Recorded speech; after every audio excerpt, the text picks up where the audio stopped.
So DNA is either replicated or DNA is transcribed. Replication during mitosis, when it's going to make copies of this DNA to be spread out to the two new cells, genetically identical cells. Well, what I want to do is a video on the other part. DNA is replicated, but DNA is also transcribed. Brought to you by Curious Randland. Now, in this video, what I'm going to do is I'm going to show you this website right here. It's a really cool animation, and so let's kind of get into it. And I'm going to let it run, and then I'm going to play it again. I'm going to narrate some things and some key terms that I expect my students to know. So here's the website. So you notice there's a segment of DNA. We either copy it or we transcribe it. So let's watch what's going on. So I'm going to let it takes about 2 minutes. I'm going to let it play. Then I'm going to play it again. I'm going to add some terms in there. So as you can see, we're zooming in. We're going in. The first thing you got to do is make DNA accessible. And that's what these two enzymes are going to do. One of them, Helicase, is going to unzip. It's going to break those hydrogen bonds. So as you see, Helicase unzips the hydrogen bonds. Now, this bubble here is RNA polymerase. It'd be DNA polymerase if it was doing replication. So you see, there's the double-stranded DNA being opened. You see the single-stranded RNA being made. Once the sugar and phosphates are sealed, it leaves. So DNA only is exposed for a little bit as a single strand. And it's going to be tied up with a RNA. So what's going to happen next? I'm going to play this again and give you a little more narration. And I have something. So see, the RNA leaves the nuclear membrane.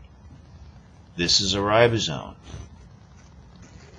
These little spaceship-looking creatures are tRNA. And they're coming in, and they are attaching to the messenger RNA, and they're going to produce an amino acid chain or a polypeptide chain.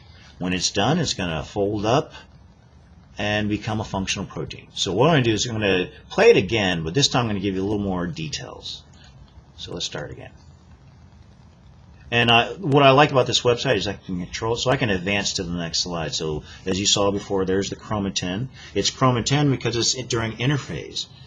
And if we're going to make DNA copies, that'd be the S phase. So this is all G1. So first thing you got to do is you've got to unravel the DNA. You've got to break those hydrogen bonds.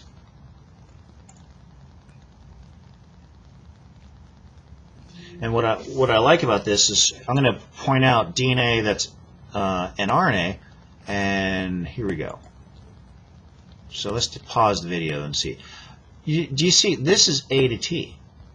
Here's the very first sequence in this code that's going to be transcribed. This is what it is, transcribed, and then later it's going to be translated. Okay, so A to U, up here is the T that was, well, let's watch. As soon as follow over here, it's going to reconnect.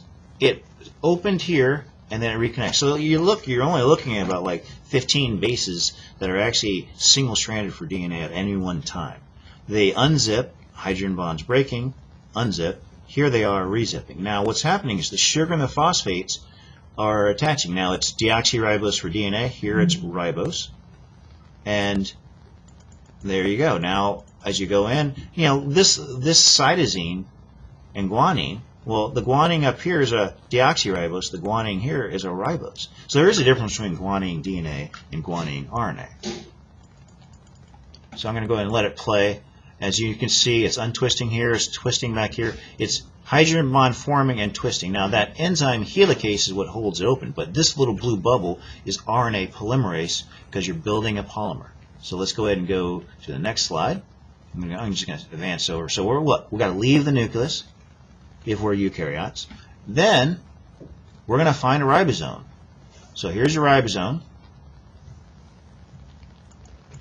And let's look at this. So here's a tRNA. This whole strip is the mRNA. They still connect, as you see here, they connect through base pairing. 3 nucleotides at a time. Now every 3 letters of mRNA is called a codon. Every 3 letters of tRNA is called an anticodon, which is, so I did a screenshot, and take a look at this. So this is the whole thing labeled. If any of my students, you should definitely pause the video and see if you can recognize it. So long strip of mRNA, a folded, a tRNA is about 80 nucleotides long that fold and has two ends, an amino end where the amino acid attached, and a nucleotide end, which is where what we actually call the anticodon. So these kind of click in. See, anticodon, codon. So if it's GGG for mRNA, it'd be CCC for anticodon or tRNA. Look at this tRNA. This is a tRNA that's gotten rid of its amino acid chain. So this is the amino acid chain or polypeptide chain. So this is a pretty good little shot here. It shows everything that's going on.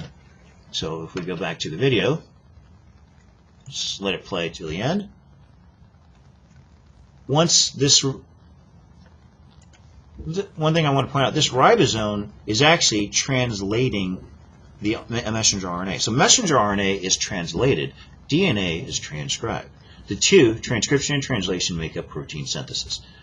And now we have our functional protein. Well, we will in a second. If you zoom out, we'll see this. Here's the protein. It's going to fold. And if you look here, see all these little bubbles here? Those are the ribosomes. So ribosomes are constantly reading, and this is how you can mass produce a protein, one messenger RNA. Now, one thing I should point out about the messenger RNA, when it's done, it's going to go back into the nucleus and get snipped into free nucleotides so it can do transcription again. All right, one last thing. If this is a prokaryote, there's only one subtle difference. Look at the DNA. There's no nuclear membrane. There's a nucleus, but not a nuclear membrane. So the rest of the animation is going to be the same. So I'll just jump ahead here. It's going to transcribe it. It's going to translate it.